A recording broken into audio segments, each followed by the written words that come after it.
Thank the football gods. It is a beautiful day in the Horseshoe Ohio Stadium where the Buckeyes are going to host Western Kentucky in 2 hours. That is Jeremy Birmingham. I am Austin Ward. These are the keys, the live pregame on the podcast. And we'll get to the weather in a perfect day, but it's 2 o'clock. So the Ohio State availability report is out right now, correct? Maybe in 30 seconds. Questionable Lathan Ransom for Ohio State at safety. Based on the way Ohio State and Ryan Day tend to handle these things, the coaching medical staff, questionable tends to mean probably not going to play. Game day caution, all that stuff at the end.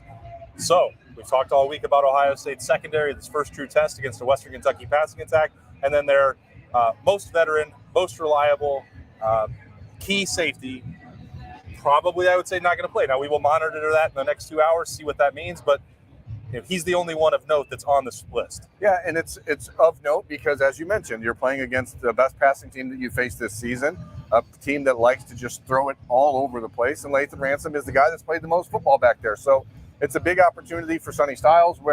We talked all week about maybe he'd move around a little bit or where it would mean he would line up if the Buckeyes wanted to keep Jordan Hancock in the slot. Now there's a real need in the secondary, most likely. Last week Josh Proctor was questionable. He came out in warm-ups and looked okay and then still didn't play. So that's generally how Ohio State's handled it in the past.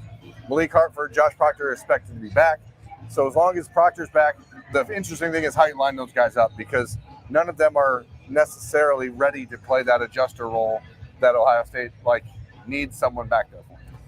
Yeah, I wonder what that means for Sonny Styles or potentially Jahad Carter, who played a lot last week in place of Josh Proctor and Malik Hartford after those situations popped up health-wise. So key number one, as we just dive right into it, has to be what I've been confused since February and March. This will be the running theme. Now you throw another curveball out there for Ohio State. What adjustments do they want to make? What's the best way forward without the guy that, really every conversation we have about Ohio State secondary, you just know that Lathan Ransom is going to be answering one of those questions for the Buckeyes. So that won't be the case in my mind, in all likelihood today. So Jordan Hancock, we know, has played a lot in the nickel. I talked about him all week for some of the improvements, the number of snaps that he played last week in that role. I would guess that that's part of the solution. Cameron Martinez will factor into that in some capacity as well. So we'll see exactly what that means. But those safeties, and I'll include Jordan Hancock in that mix just for the sake of the nickel argument, they've got to be sharp. Western Kentucky will be licking their chops when they see that. They were already going to throw a lot, and they're like, well, look, now there's maybe some opportunities for them to make it some hay, take advantage of that, throw the ball even more. Yeah, and that rolls into my first key, really, which is third down wins today for Ohio State. You got to get off the field on third down, and you got to stay on the field on third down on offense. And Lathan Ransom is one of those key points where you know what you're going to get out of him at safety. And so Josh Proctor, Malik Hartford, these guys that are maybe a little bit more aggressive, maybe guys more prone to make mistakes, really need to be locked in whatever role they're in because those players are going to make a big difference today. Because Ohio State, if they want extra plays, if they want to make sure that they're getting extra possessions, you have to just go out of your way to get them. Okay. I said 75% third down conversion on the bold prediction show. Buckeyes need to be 60% today on offense if they want to really put to bed early any sort of Western Kentucky push for an upset or keeping it closer than people want it to be. What would help make it easier for a banged up secondary, Berm? A pass rush. A pass rush would be very important. Buckeyes are walking into the building. Well, this would be a nice little bonus this is earlier than last week for Ohio State. Yeah, so we're a little bit discombobulated right now. It's been a strange day. It's a perfect day, though. So you'll get to see the Buckeyes walk in right behind us. Cool little bonus for the Keys this week. Berm's mad because he takes those photos, and they're the coolest ones of the week, generally. But you've got the intro music coming, and the Buckeyes are coming down the ramp. They usually are led by JT Tuimoloau and Jack Sawyer near the front of that line. Those guys have to get to Austin Reed multiple times. Mike Hall as well on the interior. There's just no question about it. You have to affect the passer. That is a number one mission. I know it's my second key, but it's the most important thing that I think Ohio State has to see today. Because it's not just about today. It's about identity for the whole season. It's about getting confidence for the season. It's about these guys showing that they can win with a four-man rush. Because at some point this season, Ohio State is going to need that in order to be their best version of themselves. That means the best pass rushers have to be on the field. So far this season, I think we've seen Michael Hall, Caden Curry, Kenyatta Jackson, those guys are winning their pass rush rates. All those things are like at like 10%, which is not great, but it's a whole lot better than one successful pass rush, one pressure from Jack Sawyer in like 55 snaps, and 3 out of 83 snaps for JT Tuamaloa. So you've got to be better, and those guys have to get to the quarterback. I think the one benefit for this berm today is like we're about to lose all those pictures, but we'll get a live vibe check on the Buckeyes, because the mood, I think, there's been this perception of flatness the last couple of weeks, and I don't know that they've come out like all that exuberant, fired up for big games. You can understand why when you're playing on the road at Indiana and then against an FCS opponent in week 2. I think more, what do people want to see? Energy from Ohio State.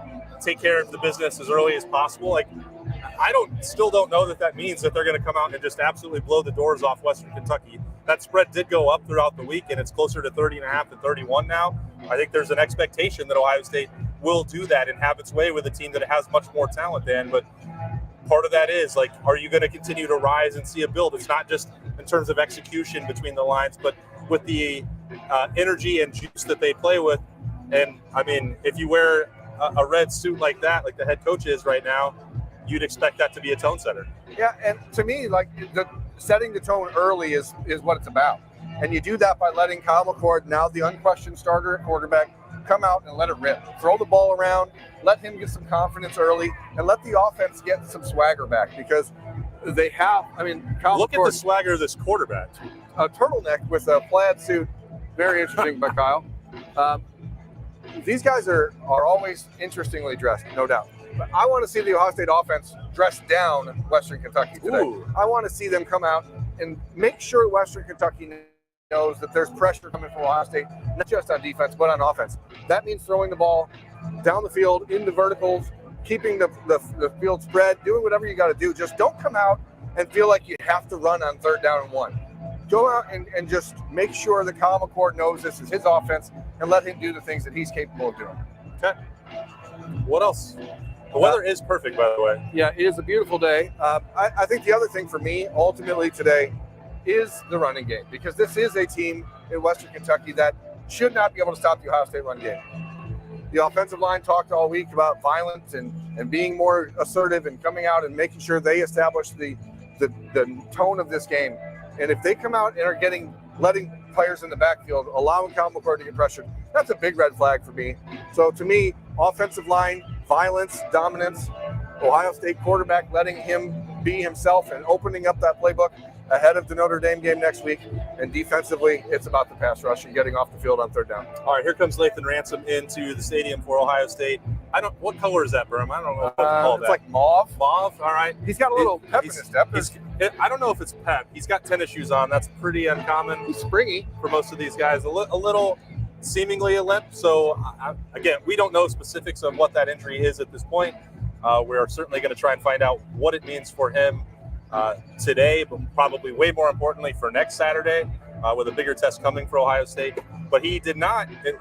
The one differentiator is he didn't come in early with the guys who are definitely out to get the extra work that you sometimes see. Sometimes you also have that with guys who are questionable. They go through that because the Ohio State's not necessarily expecting them to play. So he at least came in with the full team in a suit. I expect we'll see him go through some warm-ups. How much he'd play beyond that, consider me 2 hours to kick off skeptical of that. Yeah, Devin Brown is rocking the bolo tie again, which he went on Twitter on Friday and gave a little bit of background into that and who made it for him. And, generally speaking, this is the type of game for Ohio State, which is, the Buckeyes have won the last 2 weeks easily and have dropped in the polls both times, as other teams around the country have big wins. Yeah.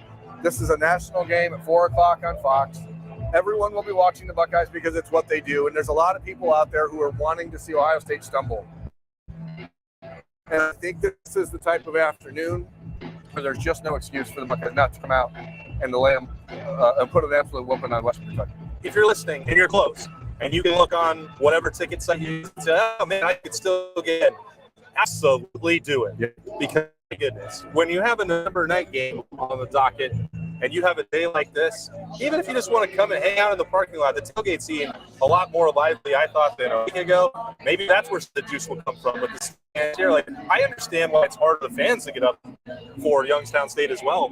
And maybe Western Kentucky doesn't do it for you all that much, and it's still a huge spread. But this is a great place to be right now.